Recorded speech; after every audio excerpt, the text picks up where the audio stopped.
Good morning students. तो last lecture में मैंने आपको बताया था जो लेंथ होती है उसके यूनिट क्या होते हैं, मास होता है उसके यूनिट क्या होते हैं, अर्थ का मास कितना होता है, सन का मास कितना होता है, ये सब बात बताई थी। ठीक है, तो आज कुछ क्वेश्चन करते हैं। तो सबसे पहला जो क्वेश्चन है आपके पास ये है, जो सन से जो लाइट आती है वो अर्थ तक पहुंचने में कितना समय लगता है, उसको इसके बारे में लिखते हैं। तो क्वेश्चन लिख लो, फाइंड द टाइम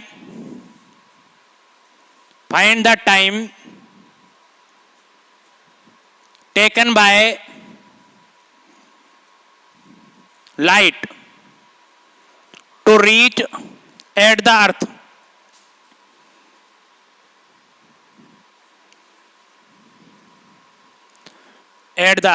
तो अर्थ तक पहुंचने में लाइट को कितना समय लगता है, फ्रॉम सन, ऐसे लिख लो चाहो तो पूरा ही, फ्रॉम सन। तो सन से अर्थ तक पहुंचने में लगा समय। तो कल का जो आपने वीडियो लेक्चर देखा होगा तो उसमें आपने देखा कि सन और अर्थ के बीच की जो दूरी होती है कितनी होती है वो, तो distance between sun and earth, distance between sun and अर्थ,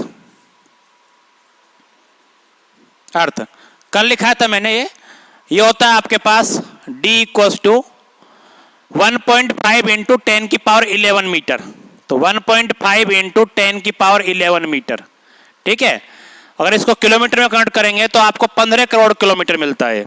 तो जो पृथ्वी से जो सूरज कितना दूर है, 15 करोड़ किलोमीटर है ना, तो काफी दूर है। तो डिस्टेंस पता चल गई आप लोगों को कि सन और अर्थ के बीच की दूरी जो होती है 15 करोड़ किलोमीटर। और फिजिक्स में किलोमीटर में यूज नहीं करते, ज्यादातर किस में करते हैं, मीटर में। तो हमको हर चीज जो है मीटर में लिखनी पड़ती है। तो यहाँ पर लिख दिया 1.5 इंटू 10 की पावर 11 मीटर होता है। ठीक, और आपको पता होगा जो प्रकाश की जो चाल होती है, जो लाइट की जो स्पीड होती है, तो स्पीड ऑफ लाइट है ना, जो सी जो होता है आपका वो होता है 3 इंटू 10 की पावर 8 मीटर पर सेकेंड। तो ये बहुत ज्यादा होती है ना। तो अभी तक जितने भी आपको स्पीड फाइंड किए हैं आपने, सबसे ज्यादा स्पीड जो होती है किसकी होती है, वो लाइट की होती है। किसका सबसे अच्छा एग्जाम्पल, आप लोग शादी ब्याह अटेंड करते हैं या फिर घर से कोई दूर मैरिज होम है, जब उसमें पटाखे चलते हैं आप लोगों के, तो जो पटाखा फूटने के बाद लाइट जो है आपके पास पहले पहुंच जाती है और आवाज जो है थोड़ी सी क्या है, पीछे आ रही होती है। ऐसा होता है आपके साथ में, क्योंकि कम से कम 2 सेकंड का गैप पड़ जाता है कि उजाला जल्दी आ गया और लाइट साउंड क्या आ रही है, बाद में आ रही है। क्यों आ रही है, कि जो आपकी जो लाइट है वो इस स्पीड से चलती है, तो बहुत ज्यादा स्पीड है ये। और साउंड की जो स्पीड होती है ना, ये चाहे लिख लो आप लोग, स्पीड ऑफ साउंड, जो साउंड की जो स्पीड होती है हवा में, वो होती है आपके पास v बराबर 332 मीटर पर सेकंड, इतनी होती है। तो ये बहुत ही कम है और ये क्या है, बहुत ज्यादा है। अगर देखा जाए तो इसको अगर किलोमीटर में कन्वर्ट करें तो 3 लाख किलोमीटर पर सेकंड, मतलब 1 सेकंड में कितना चल जाता है, 3 लाख किलोमीटर, इतना ज्यादा स्पीड है ये। और ये तो क्या है, बहुत ही कम है। इसलिए आप लोगों को जो शादी ब्याहों में उजाला पहले पहुंचता है और आवाज जो है बाद में पहुंचती है, तो उसका रीजन यही है। और इससे ज्यादा तो हम जो आजकल विमान बना दिए हमने, जो सुपरसोनिक विमान होते हैं वो साउंड का दुगने तिगने वेग से चलते हैं।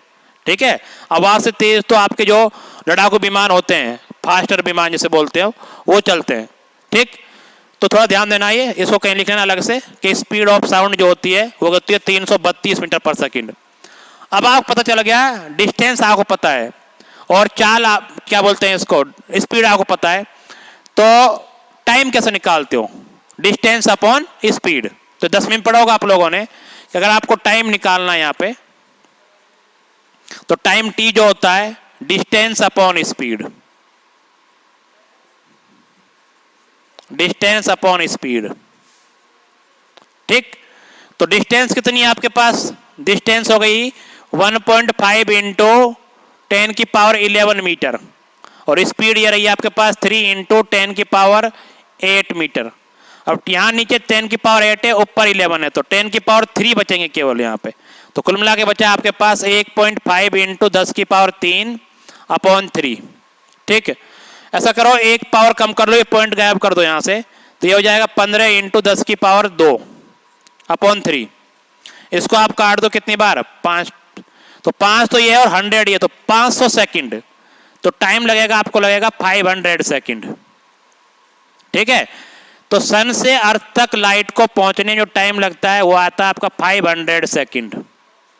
ठीक, तो 500 सेकंड में जो है आपके पास जो है पहुंच जाता है। अब आप इसको मिनट में कन्वर्ट करो, तो आप क्या करेंगे, 60 से डिवाइड करेंगे इसको, तो मिनट में कन्वर्ट करेंगे तो आप लोग लिखेंगे 500/60 मिनट। तो आप देखेंगे इसमें 8 टाइम जो है पूरा चला जाएगा ये, तो ये लिखे मिलेगा आपको 8 मिनट, ठीक है, और 20 सेकंड। तो आपको ध्यान रखना है सन से अर्थ तक जो आपका उजाला है, सुबह जो उगता है सूरज, तो उसका जो उजाला जो अर्थ तक पहुंचने में कितना टाइम लगता है, 8 मिनट 20 सेकंड लगते हैं। ठीक है, एक्चुअली 8 मिनट 20 सेकंड से थोड़ा ज्यादा लगते हैं, 3-4 सेकंड और फालतू लग जाते हैं। उसका रीजन क्या है, हमने क्या किया है, जो सन से जो लाइट आ रही है उसकी अर्थ तक की स्पीड को क्या माना है, इतना माना है। पर बीच बीच में क्या होता है, मीडियम आते हैं, कभी हवा आ जाती है, कभी कोई गैस आ जाती है, कभी कुछ आ जाता है, तो अलग अलग मीडियम में जो लाइट की स्पीड क्या हो जाती है, कम हो जाती है। तो ये जो स्पीड है ये किस में है, वैक्यूम में। वैक्यूम मतलब जहां पे कुछ भी नहीं है उस जगह पर ये स्पीड होती है। अगर हवा है या फिर पानी है तो स्पीड क्या हो जाती है, कम हो जाती है। तो रास्ते में कभी बादल आ जाएगा, कभी कुछ आ जाएगा, इससे थोड़ी सी स्पीड उसकी कम आ जाती है। तो टाइम जो है ना वो 8 मिनट 20 सेकंड से थोड़ा क्या है, ज्यादा लगता है। तो एग्जैक्ट टाइम जो होता है वो होता है आपका 8 मिनट 24 सेकंड। आप इससे भी काम चला सकते हो, लेकिन जो एग्जैक्ट टाइम जो है, T exact time is 8 minute 24 second. तो 4 सेकंड फालतू क्यों लगे, मीडियम की वजह से, कि अलग अलग मीडियम जो है बीच में आ जाएंगे तो स्पीड थोड़ी क्या है, घट जाएगी। स्पीड आपकी कम का होगी तो टाइम क्या थोड़ा बढ़ जाता है। तो ये आप नोट कर लीजिए। ठीक है, अब एक ऐसा ही क्वेश्चन, नॉलेज का एक क्वेश्चन और है छोटा सा, ये भी आपको आना चाहिए वैसे। देखो इधर क्वेश्चन क्या है, अगर लाइट अर्थ के क्या करे, चक्कर लगाए, ठीक है, तो 1 सेकंड में कितने चक्कर लगा देगी। तो ये क्वेश्चन है, find number of revolution. Next question लिखें आप लोग, find number of revolution by light around earth in 1 second. तो 1 सेकंड में कितने चक्कर लगाएगी ये निकालना है। तो लाइट के द्वारा 1 सेकंड में लगाए गए चक्कर है ना, रेवोल्यूशन का मतलब होता है चक्कर। ठीक, तो देखो इधर किस तरह करते हैं इसको। आपको लाइट की स्पीड पता है, ठीक है, तो लाइट की स्पीड जो होती है वो होती है 3 × 10⁸ मीटर पर सेकंड।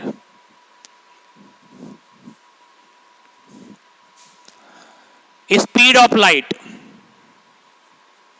स्पीड ऑफ लाइट, तो स्पीड ऑफ लाइट जो होती है c होती है 3 × 10⁸ मीटर पर second.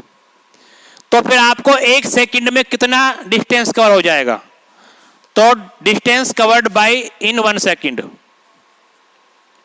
Distance covered in 1 second. तो 1 सेकंड में जो डिस्टेंस आएगी d, वो क्या होती है, स्पीड इनटू टाइम। ये आप जानते हो सब लोग। तो स्पीड आपकी है 3 × 10⁸ मीटर पर सेकंड। तो जो डिस्टेंस आएगी d 1 सेकंड में, तो आ जाएगा आपके पास 3 × 10⁸, और टाइम की जगह आ जाएगा 1 सेकंड। तो कुल मिलाकर देखा जाए तो 1 सेकंड में जो लाइट होती है कितना मीटर चल जाएगी, 3 × 10⁸ मीटर। अगर लाइट को चलाया जाए 1 सेकंड में तो कितनी चल जाती है, वो 3 × 10⁸ मीटर चल जाती है। अब बात यह है कि भाई इतने डिस्टेंस से अर्थ के कितने चक्कर लगाए जा सकते हैं। तो उसके लिए देखो क्या है, ये आपकी अर्थ होती है, ये क्या है, अर्थ है। अब अर्थ की जो रेडियस है, आपको पता है अर्थ क्या है, स्फीयर है ना, तो इसकी जो रेडियस होती है RE, है ना, रेडियस ऑफ अर्थ, वो कितनी होती है याद रखना है अपने को। तो अर्थ की रेडियस जो होती है उसको बोलते हैं 6400 किलोमीटर, 6400 किलोमीटर। अगर आप जो अर्थ के अंदर छेद करें, एक होल बनाए, तो 6400 किलोमीटर नीचे क्या मिलेगा, अर्थ का सेंटर मिलेगा। ठीक है, अगर आप यहाँ पे हो तो इसके नीचे क्या होता है, अमेरिका। अगर आप 12800 डबल कर दें रेडियस का, डायमीटर के इक्वल कर दें, तो कहाँ पहुंच जाओगे, छेद करके इसमें अमेरिका पहुंच जाओगे। ठीक है, तो ये थोड़ा ध्यान रखना है कि रेडियस ऑफ अर्थ जो होती है कितनी होती है, वो 6400 किलोमीटर होती है। पर इसको भी मीटर में कन्वर्ट करना पड़ेगा, क्योंकि हर चीज़ क्या आपकी मीटर में चल रही है। ठीक है, तो इसको मीटर में अगर कन्वर्ट करें तो 1 किलोमीटर में कितने मीटर होते हैं, 1000। तो 1000 से इसको मल्टीप्लाई कर दो। ठीक, तो यहाँ पे हो जाएगा आपके पास 6400 इंटू 1000, मतलब 10 की पावर 3 मीटर। इसको अगर ढंग से लिखा जाए तो 64 इंटू 10 की पावर 5 मीटर। पर मैं इसको ऐसे याद रखता हूँ, आर ई जो वैल्यू होती है 6.4 इंटू 10 की पावर 6 मीटर। एक पॉइंट लगा लो इधर, पावर क्या करो, बढ़ा लो इधर। ठीक है, तो ये होती है पृथ्वी की त्रिज्या, मतलब अर्थ की रेडियस जो है आपकी, चाहे तो किलोमीटर में याद रखो चाहे मीटर में याद रखो, पर यहाँ पे तो मीटर में यूज करना पड़ेगा। तो भाई अगर चक्कर लगाने बैठे तो एक चक्कर में कितना डिस्टेंस कवर होगा बताओ, 2 पाई आर, जो सरकमफ्रेंस होती है उसके बराबर होगा ना। यहाँ पे जो एक चक्कर में कितना कवर होगा, 2 पाई आर। अगर मान लो n चक्कर लगाती है ये, तो कितना कवर हो जाएगा, n इंटू 2 पाई आर। तो n इंटू 2 पाई आर किसके इक्वल करना है, 1 सेकंड में डिस्टेंस कवर्ड के बराबर करना है। तो वहां से जो भी n निकल के आएगा वो क्या आ जाएगा, आपका वैल्यू आ जाएगी। इसे सिंपल सी बात है भाई कि जो सन के द्वारा distance cover in 1 second is 3 into 10 की पावर 8 मीटर। अब इतने डिस्टेंस में कितने चक्कर लगाए जा सकते हैं, हमें पता है एक चक्कर में कितना डिस्टेंस होगा, 2 पाई आर। अगर n चक्कर लगाती है मान लो, तो क्या हो जाएगा, n इंटू 2 पाई आर। किसके बराबर करना है, इस डिस्टेंस के इक्वल करना है। तो वहां से क्या जाएगा, n की वैल्यू आ जाएगी। ठीक है, तो लिख देता हूं पूरा अभी समझाने के लिए। तो ये आपने नोट कर लिया होगा इतना, ये distance covered in 1 revolution, distance covered in 1 round लिख लो, चाहो तो चक्कर, राउंड भी बोलते चक्कर को, राउंड कितनी आ जाएगी वो, 2 पाई आर ई, है ना। अगर n चक्कर लगाती है वो, डिस्टेंस इन n राउंड्स, तो n राउंड में कितना चक्कर हो जाएंगे या निकालना आपको, n राउंड्स में तो हो जाएगी आपके पास n इंटू 2 पाई आर ई। अब ये जितनी डिस्टेंस मान लो 1 चक्कर, 2 चक्कर, 3 चक्कर, 4 चक्कर ऐसे लगाए, मतलब 4 चक्कर लगाए, तो क्या करेंगे, 4 इंटू 2 पाई आर ई किसके बराबर हो जाएगा, जो लाइट जो है 1 सेकंड में डिस्टेंस तय कर रही है, इन दोनों क्या कर दो, इक्वल कर देते हैं यहाँ पे। तो क्या हो जाएगा, n into 2 pi r e equals to 3 into 10 की पावर 8। तो यहां से n का मान निकाल लो, तो यह जाएगा 3 इंटू 10 की पावर 8 अपॉन 2 पाई आर ई। अगर यहां पे वैल्यू पुट की जाए सब चीजों की, देखो इधर, तो n की वैल्यू कितनी आएगी, 3 इंटू 10 की पावर 8। तो चलो ये हो गया आपका। नीचे क्या है, 2 पाई, पाई की वैल्यू होती है 3.14। इसके बाद आता है आर ई की वैल्यू। आर ई की वैल्यू मीटर में कितनी है, अभी लिखी थोड़ी देर पहले आप लोगों ने, ये आती है 6.4 इंटू 10 की पावर 6। तो 6 से ये 2 पावर बच जाएगी 10 की यहाँ पे। तो यहाँ बचेगा कुल मिला के 300 ऊपर बचेगा, नीचे बचेगा 2 इंटू 3.14 इंटू 6.4। तो इसको एक 150 टाइम्स कैंसिल हो जाएगा ये, तो 150 अपॉन 3.14 इंटू 6.4। जब आप इसको मल्टीप्लाई वगैरह करोगे, सोल्व करोगे, तो मैं अभी सोल्व करूंगा तो काफी टाइम लग जाएगा, तो इसको आप कर लेना घर पे। तो ये अप्रोक्सीमेटली 7.5 आता है। कितना आता है, 7.5। इसका मतलब ये हुआ कि जो लाइट है वो 1 सेकंड में पृथ्वी के कितने चक्कर लगा सकती है, 7.5 चक्कर लगा सकती है। ठीक है, 1 2 3 4 इस तरह से पूरे करके 7.5 चक्कर तक लगा सकती है 1 सेकंड में। तो थोड़ा ध्यान देना इस बात पे। तो ये बेसिक क्वेश्चन था, इसमें कोई जो है कोई बड़ी बात नहीं है करना। नेक्स्ट देखो आप लोग, अब हम थोड़ा और जो है आगे बढ़ते हैं। नेक्स्ट लिखेंगे आप यूनिट ऑफ टाइम। टाइम की यूनिट क्या क्या होती है? जो मेन यूनिट तो क्या है, सेकंड ही होती है। उसके बाद आप मिनट होते हैं, आवर्स होते हैं, दिन होते हैं, ये सब होते हैं ना। तो नेक्स्ट हेडिंग डालो units of time. Units of time, ठीक। तो टाइम का जो एसआई यूनिट है वो क्या होता है, सेकंड होता है, एसआई या फिर एमकेएस यूनिट। तो एसआई यूनिट तो आपका क्या होता है, सेकंड होता है। एसआई यूनिट वो होता है आपके पास सेकंड, ज्यादातर तो यही यूज होता है आपके पास, फिर भी आपके पास और भी होते हैं। इसके बाद आता है मिनट आता है। तो एक मिनट जो होती है आपके पास, एक मिनट कितनी होती है, 60 सेकंड के इक्वल होती है, 60 सेकंड, ठीक। उसके बाद 1 आवर जो होता है वो होता है आपके पास 60 मिनट। अब अगर 1 आवर में आप सेकंड निकालना चाहते हो तो कैसे करोगे कि 1 आवर इक्वल्स टू 60 मिनट, और 1 मिनट में कितने होते हैं, 60 सेकंड। तो ये सेकंड में काउंट हो जाएगा। तो याद रखना है 1 आवर में जो होते हैं 3600 होते हैं, 3600 सेकंड निकलते हैं। तो 1 घंटे में कितने सेकंड आते हैं, 3600 सेकंड होते हैं। इसके बाद अगर हम बात करें इससे बड़ा थोड़ा और टाइम निकालें तो दिन होता है ना 1 डेज। तो 1 डे में जो होते हैं आपके पास 24 आवर होते हैं, ठीक, 24 आवर। इसके बाद अगर 1 डे में अगर आप सेकंड की बात करें, सेकंड की, तो 24 आवर होते हैं।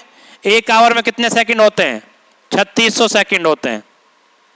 जब आप इसको मल्टीप्लाई करोगे तो ये आते हैं आपके पास 86,400। याद रखना ये कि एक दिन में कितने सेकंड होते हैं, ये आते हैं 86,400 सेकंड। तो ये भी आपको याद रखना है कि 1 डे में जो आपके जो सेकंड आते हैं कितने आते हैं, जो आते हैं 86,400 सेकंड, ठीक। इसके बाद इससे बड़ा क्या होता है, ईयर होती है कि 1 ईयर होता है आपके पास, 1 ईयर। तो इसमें होता है 365.25 डेज, है ना। और उसके बाद आप जो है इसको कन्वर्ट कर सकते हो मिनट में, सेकंड में, आवर्स में, जितने भी चाहिए आपको। ज्यादातर जो फिजिक्स में जो यूज होता है वो सेकंड यूज होती है, तो हर क्वेश्चन में लगभग सेकंड यूज की जाती है, ठीक। तो ये हो गए यूनिट्स ऑफ टाइम। इसके बाद लिखते हैं आप लोग units of force. Units of force,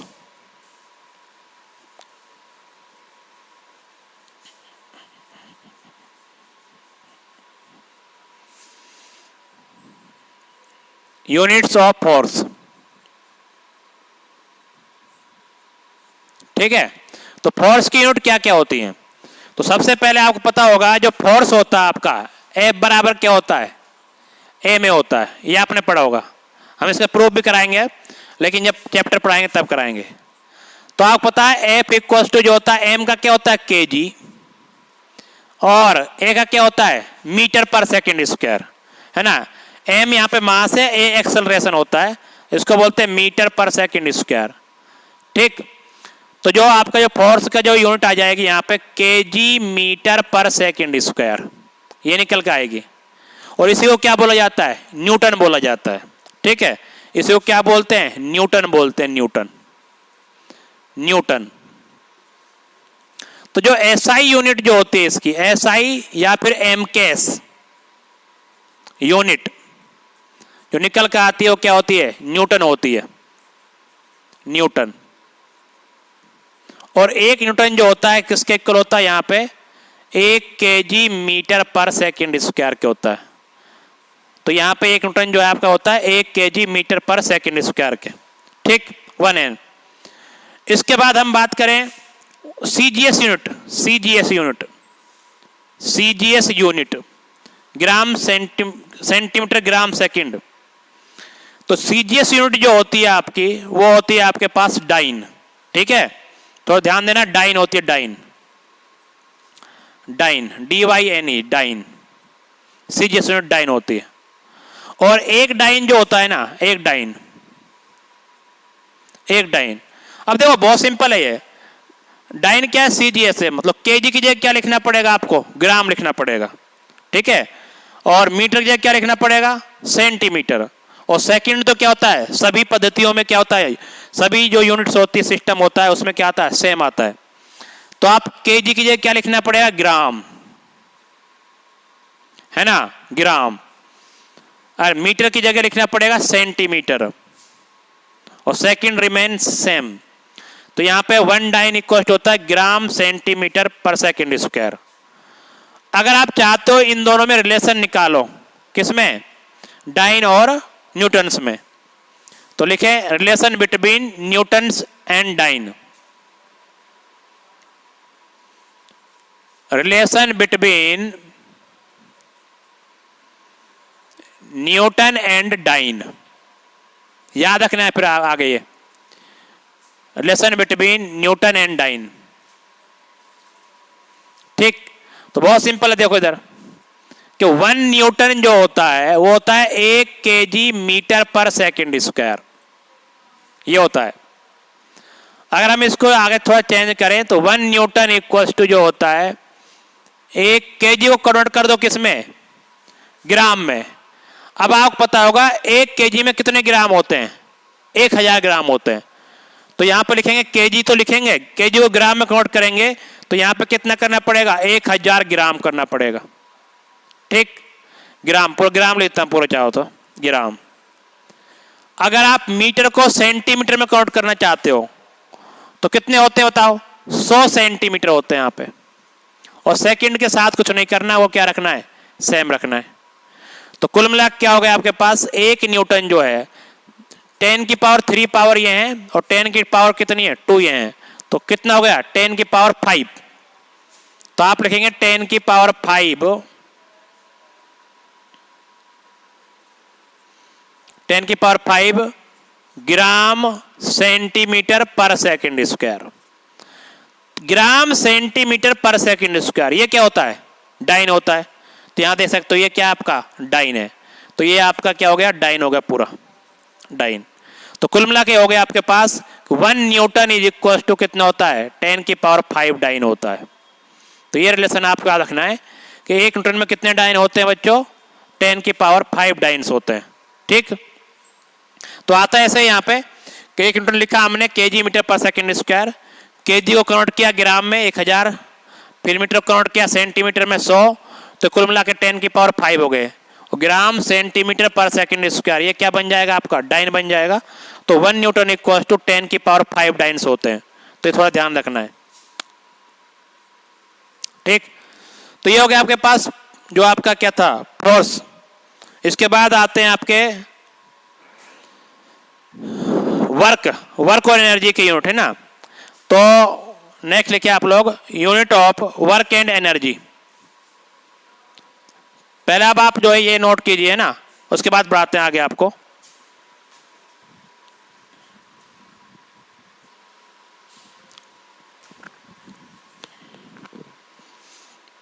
तो ये आपने नोट कर लिया होगा, ठीक है। अब हम थोड़ा आगे बढ़ते हैं। तो नेक्स्ट लिखे unit of work and energy, unit of work and energy.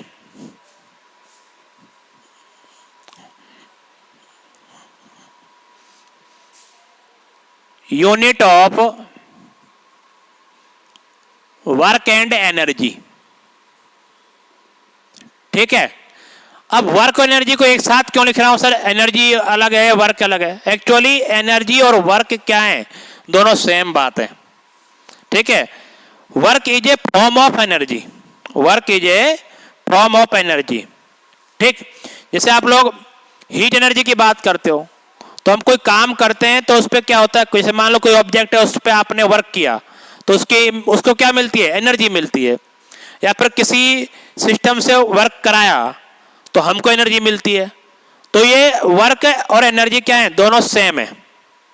ये एक दूसरे का क्या है, इंटर कन्वर्टेबल फॉर्म बोल सकते हो आप लोग इनको, कि एक दूसरे में कन्वर्ट हो सकती हैं, ये अलग अलग नहीं है। तो इसलिए जो वर्क की यूनिट होगी वही किसकी होगी, एनर्जी की यूनिट होगी। तो आपको पता होगा ये बात कि जो वर्क जो होता है, वर्क जो होता है उसकी डेफिनेशन थोड़ी बहुत तो आपको पता होगी कि जो वर्क जो होता है वो होता है force into displacement, force into displacement. ठीक है, तो वर्क जो होता है वो आता है आपके पास फोर्स इनटू डिस्प्लेसमेंट। ठीक है, अब देखो यहां पे फोर्स की क्या होती है, न्यूटन। ठीक, न्यूटन। और डिस्प्लेसमेंट की क्या होती है, मीटर। इसको भी थोड़ा आगे कन्वर्ट करें यहां पे, तो जो न्यूटन होता है केजी मीटर पर सेकंड स्क्वायर इनटू मीटर। तो वर्क की जो बन जाएगी ये केजी मीटर स्क्वायर पर सेकंड स्क्वायर, और इसी को क्या बोला जाता है, जूल बोला जाता है। क्या बोलते हैं, जूल। तो कुल मिला के देखा जाए तो जो एक जूल जो होता है, ऐसा ही यूनिट ऑफ वर्क, ऐसा यूनिट होती है जूल। क्या होती है बच्चों, जूल होती है। और 1 जूल जो होता है आपके पास वो आता है आपके पास KG metre square upon second square, KG metre square upon second square. ठीक है, तो 1 जूल जो होता है आपके पास क्या होता है, KG metre square upon second square. तो 1 joule equal to KG metre square upon second square. ठीक, तो यह जाएगा आपके पास ऐसा यूनिट जो आपकी जूल होती है इसमें। अच्छा जी, आगे बढ़े अगर हम यहाँ पे, ऐसा यूनिट हो गई जूल, है ना। अब हम इसकी सीजीएस यूनिट की बात अगर करें, किसकी बात, सीजीएस यूनिट, तो देखो वो क्या होगी। तो आप लिखेंगे यहां पे सीजीएस यूनिट, तो वो होती है आपके पास अर्ग, अर्ग। ठीक है, तो जो अर्ग जो होता है वो क्या होता है, एक अर्ग जो है आपका ERG। तो एक अर्ग जो होता है आपके पास सीजीएस में, केजी किस में होता है, ग्राम में, मीटर किस में होता है, सेंटीमीटर में, और सेकंड इज सेकंड। तो आप कन्वर्ट कर देंगे यहां पे, क्या हो जाएगा, ग्राम सेंटीमीटर स्क्वायर पर सेकंड स्क्वायर। तो सीजीएस यूनिट जो अर्ग होती है वो एक अर्ग किसके इक्वल होता है, ग्राम सेंटीमीटर स्क्वायर पर सेकंड स्क्वायर। अब आपको क्या करना है, इन सब में रिलेशन निकालना है। ठीक है, तो रिलेशन बिटवीन जूल एंड अर्ग, तो क्या हेडिंग डालो आप लोग, relation between, relation between joule and अर्ग। ठीक है, तो इन दोनों में क्या रिलेशन निकल के आएगा, तो बहुत सिंपल है। देखो यहां पे कि 1 जूल जो होता है वो होता है आपके पास KG metre square upon second square. तो 1 जूल जो आपका KG metre square upon second square. Now convert KG into gram, तो 1 केजी इक्वल टू 100 ग्राम।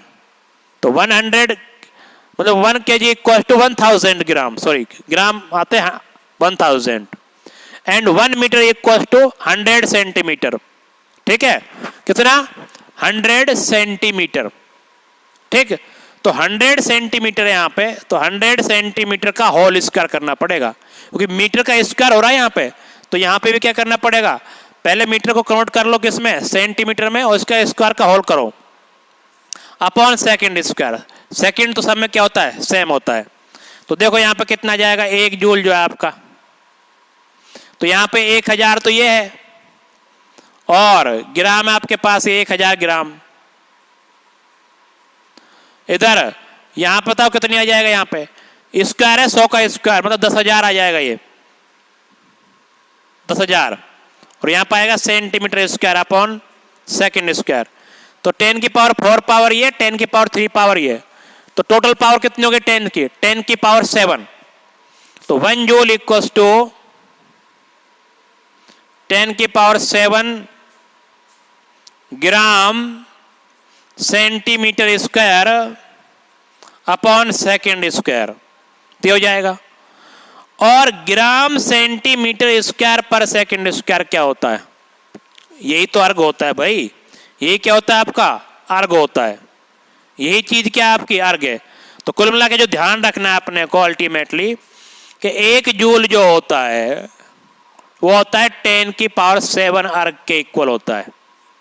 तो 1 जूल इक्वल टू 10⁻7 अर्ग। तो 1 जूल इक्वल टू 10⁻7 अर्ग। तो इस तरह से आप लोग जूल लिखें, उसको ग्राम में सेंटीमीटर में कन्वर्ट करो और बाकी क्या कर दो, उसको अर्ग लिख दो। जो भी 10 की पावर वगैरह आएंगे वो लिख लेना आप लोग। तो इसमें कोई बड़ी बात नहीं है, ठीक। अब एनर्जी और वर्क की और भी यूनिट होती हैं। क्या होती है? कैलोरी होती है ना। उसके लिए देख लेते हैं आप लोग क्या आएगा। जूल तो है ही आपके पास, कैलोरी देखें आप लोग। कैलोरी तो 1 कैलोरी में जो है कितने जूल होते हैं? 4.2 जूल होते हैं। तो ये आपको याद रखना है। कई बार आपको जो है जूल से कैलोरी और कैलोरी से जूल में कन्वर्जन करना पड़ता है, ठीक है। तो नेक्स्ट आप देख लें यहां पे नंबर 2, 1 कैलोरी होती है ना। कैलोरी कैलोरी तो 1 कैलोरी जो होती है Cl वो होता है आपके पास 4.2 जूल। तो इसको आप याद रखो। 1 कैलोरी जो है आपकी कितनी होती है? 4.2 जूल के इक्वल होती है, ठीक। उसके बाद एक यूनिट और होती है इसकी यूनिट होती है आपके पास, क्या बोलते हैं? Electron volt. क्या होती है बच्चों? Electron volt. Electron volt electron volt कई बार इसको शॉर्टकट में ई भी लिखा जाता है, इलेक्ट्रॉन वोल्ट। ये इलेक्ट्रॉन वोल्ट क्या है? इलेक्ट्रॉन वोल्ट है आपका कि एक इलेक्ट्रॉन को 1 वोल्ट से एक्सलेट करने पर एनर्जी जो गेन करेगा, तो energy gain by electron by accelerated 1 volt, ठीक है। तो ये देख सकते हो क्या होते हैं यहां पे एनर्जी ऑब्टेन या फिर गेन कुछ भी लिख दो, obtain by an electron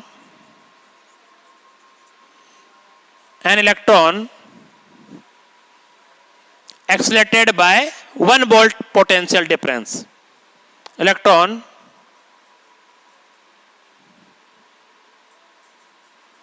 accelerated bye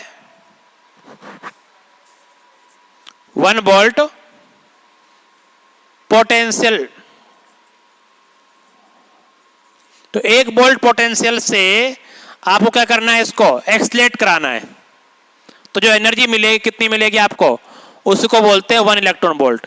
कोई इलेक्ट्रॉन है ना, 1 इलेक्ट्रॉन को 1 वोल्ट से क्या करो आप? एक्सलेट कराओ, उसके ऊपर 1 वोल्ट लगा दो, तो जो भी एनर्जी उसकी होगी वो क्या कहलाएगी? आपकी 1 इलेक्ट्रॉन वोल्ट कहलाएगी। तो 1 इलेक्ट्रॉन वोल्ट जो होता है, याद रखो डायरेक्ट यहाँ पे, 1 इलेक्ट्रॉन वोल्ट जो होता है वो होता है 1.6 10 की पावर -19 जूल। तो ये रिलेशन भी आपको याद होना चाहिए। हालांकि 11th में इसका इतना यूज नहीं है ना, बहुत कम यूज होगा इस वाले का, लेकिन 12th में ये इंपॉर्टेंट रिलेशन है कि 1 इलेक्ट्रॉन वोल्ट इक्वल टू कितना होता है? 1.6 इंटू 10 की पावर -19 जूल होता है, ठीक है। तो मैं बात कर रहा था कि जो एनर्जी है और वर्क है वो सब क्या है? सेम ही है, केवल कन्वर्जन का अंतर होता है, ठीक है। और चाहे कोई सी भी एनर्जी हो, काइनेटिक हो, पोटेंशियल हो, इलेक्ट्रिकल हो, विंड हो, न्यूक्लियर हो, जो भी है, उन सब की यूनिट भी क्या होगी? वही होगी जो वर्क की होती है, ठीक है। बस एक दूसरे के क्या है? फॉर्म्स है। इसे आप लोग ये बात है, और कुछ भी नहीं है, फॉर्म्स होते हैं बस। नेक्स्ट लिखें आप लोग, जैसे एक आइंस्टीन का एनर्जी मास इक्वेशन होती है, वो आपको पता होगा, इक्वल टू mc²। वो क्या कहती है? वो कहती है कि जो कोई भी मास है उसको एनर्जी में कन्वर्ट किया जा सकता है और एनर्जी को मास में कन्वर्ट किया जा सकता है। अभी प्रैक्टिकल हो चुके हैं आपके कि अगर आप बहुत तेज एनर्जी को इकट्ठा किया जाए, एनर्जी को क्या करें आप लोग? कंडेंस करें या कंप्रेस करें, तो वहां से मास मिल सकता है आपको, ठीक है। तो energy can be converted into mass और मास इनटू एनर्जी। तो यहीं पे एक निकल के आता है आइंस्टीन मास एनर्जी इक्वेशन, ठीक है। Einstein mass energy equation. तो नेक्स्ट हेडिंग डालें आप लोग, आइंस्टाइन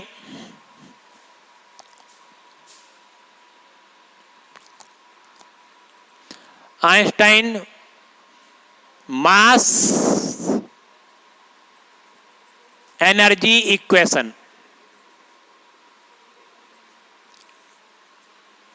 तो आइंस्टीन की जो मास एनर्जी इक्वेशन है वो क्या कहती है? वो कहती है कि E इक्वल्स टू क्या होता है? mc स्क्वायर होता है। E इक्वल टू mc, काफी इंपॉर्टेंट इक्वेशन है। ठीक, E आपका m मास है और c क्या है? Speed of light. c जो है आपकी कितनी है? वही 3 × 10⁸ मीटर पर सेकेंड स्पीड ऑफ लाइट।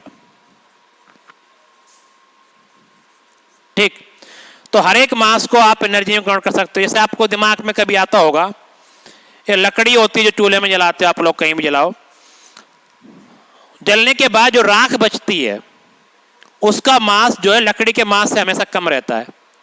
तो क्या हुआ, कहां चला गया उसका मास? तो रियलिटी में होता क्या है, जो अब मास जो है आपका किस में कन्वर्ट हो गया? हीट एनर्जी में कन्वर्ट हो गया। जो उससे आग निकली वहां से, वो क्या है? मास लगातार किस में कन्वर्ट हो रहा है? उस आग में कन्वर्ट हो रहा है। अब उस आग का ही आप यूज जो है आप रोटियां बनाने में कर लो, ठीक है, या फिर वो अगर आप कहीं यूज नहीं करोगे तो क्या होगी? इस एटमॉस्फेयर में फैल जाएगी पूरी हीट जो है। तो लेकिन जो मास जो है किस में कन्वर्ट हो चुका है? हीट में कन्वर्ट हो चुका है। ऐसे ही आपकी गाड़ी में पेट्रोल भरा हुआ है, अभी मास था, थोड़ी देर बाद पेट्रोल जल गया।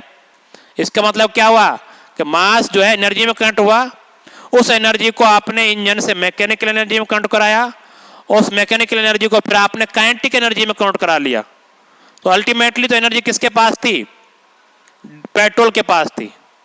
ठीक है, पेट्रोल जला, इंजन ने उसको कन्वर्ट किया मैकेनिकल एनर्जी में, और फिर आप क्या करें? चलने लग गए।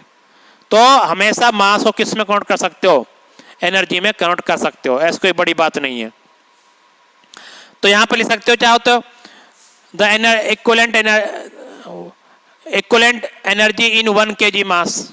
ठीक है, तो यहां पर लिख लो find energy in 1 kg mass. Question ले लो चाहो छोटा सा एक, find energy in 1 kg mass. तो m का मान कितना है आपका? 1 kg। बस, तो E बराबर क्या होता है? mc स्क्वायर होता है। m की वैल्यू कितनी है? 1। c कितना है? 3 × 10⁸ का होल स्क्वायर। जब आप इसके स्क्वायर खोलेंगे तो 3 का स्क्वायर कितना हो जाएगा? 9। अब कुछ लोग क्या करते हैं, इसको ऐसा करते हैं 10⁸ का स्क्वायर करके बैठ जाते हैं और बोलते हैं 10⁻64, 8 का स्क्वायर कर देते हैं। तो ऐसे वाले केस में स्क्वायर नहीं होता, क्या होता है? पावर्स का मल्टीप्लाई होता है। ठीक है, तो ये 10⁸ का जो है कितना नहीं, 64 नहीं करना है, कितना करना है? 10⁻16 करना है केवल, जूल। तो कुल मिला के एक ही जो वैल्यू आ जाए कितनी आ जाएगी? 9 × 10⁻16 जूल। ठीक, तो इस तरह से 1 kg मास से आपको इतनी जूल एनर्जी मिल सकती है। अगर 100% इफिशिएंसी हो, सारा का सारा मास किस में कन्वर्ट हो जाए? एनर्जी में कन्वर्ट हो जाए। ठीक, तो इस तरह से आप लोग जो है, देखो कोयला होता है, कोयला भी तो मास ही होता है, वो क्या करता है? एनर्जी में कन्वर्ट होता है। यूरेनियम जो होता है आपके पास, जो न्यूक्लियर रिएक्टर्स में होते हैं, उसमें भी क्या होता है? मास एनर्जी में कन्वर्ट होता है। लेकिन यूरेनियम वगैरह की जो एफिशिएंसी जो है वो क्या है? बहुत ज़्यादा है। ठीक है, जो उससे हीट निकलेगी, राख कम बनेगी। कोयले की एफिशिएंसी कम है, हीट कम निकलेगी, राख ज़्यादा बनेगी। वही अंतर होता है बस। और कोयले में भी आगे आपने पढ़ा होगा कि बहुत टाइप होते हैं, लिग्नाइट वगैरह, पता नहीं विटामिन्स वगैरह जो भी है वो होते हैं। तो इस तरह से आप लोग मास को एनर्जी में कन्वर्ट करा सकते हो। तो अभी आज के लिए कुल इतना ही रखते हैं, नेक्स्ट लेक्चर में पढ़ेंगे आप लोगों को। नेक्स्ट लेक्चर में भी आपको ये कुछ यूनिट्स के बारे में और बताया जाएगा, उसके बाद डायमेंशन पढ़ाए जाएंगे। ठीक, तो अभी आज इतने रखते हैं, कल पढ़ते हैं। Thank you.